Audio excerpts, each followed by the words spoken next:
मित्रांनो, पोक्सो कायद्याअंतर्गत जर कोणाला शिक्षा झाली असेल, तर ती माफ केली जाऊ शकते का?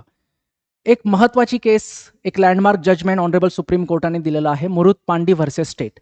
या केसमध्ये एका अल्पवयीन मुलीवर एक व्यक्ती अत्याचार करतो लग्नाचं आमिष दाखवून आणि नंतर तो तिच्याशी लग्नच करत नाही. त्या अल्पवयीन मुलीचं मग एका दुसऱ्या व्यक्तीसोबत लग्न होतं. लग्न झाल्यानंतर त्या व्यक्तीला तिच्यासोबत झालेल्या अत्याचाराची माहिती मिळते आणि नंतर तो तिलाही डिव्होर्स देतो. त्या मुलीचं आयुष्य उद्ध्वस्त होतं.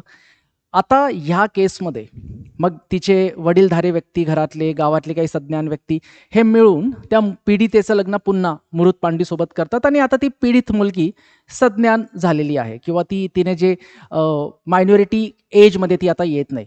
मग आता झालं असं, की जो अन्याय करणारा व्यक्ती होता त्याच्या परिवारातर्फे इथे कोर्टात त्यांनी अप्रोच केलं आणि त्यांनी सांगितलं, की आता त्याने ऑलरेडी तिच्याशी लग्न केलेलं आहे, तर त्याला माफ केलं जावं. कारण जर त्याला शिक्षा झाली, तर त्या मुलीचा सुद्धा संसार परत उद्ध्वस्त होणार होता.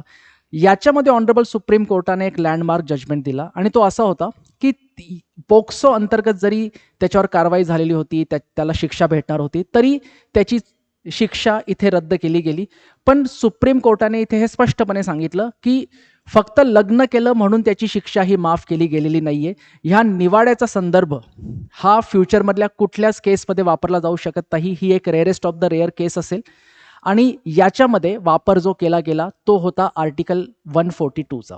तुमच्यापैकी किती जणांना आर्टिकल 142 बद्दल एक व्हिडिओ पाहिजे आहे? कमेंट सेक्शनमध्ये नक्की सांगा. अशाच इन्फॉर्मेटिव्ह व्हिडिओसाठी SPMIS अकॅडमीच्या आमच्या चॅनलला सबस्क्राईब करा. भेटूयात पुढच्या व्हिडिओत. Thank you so much.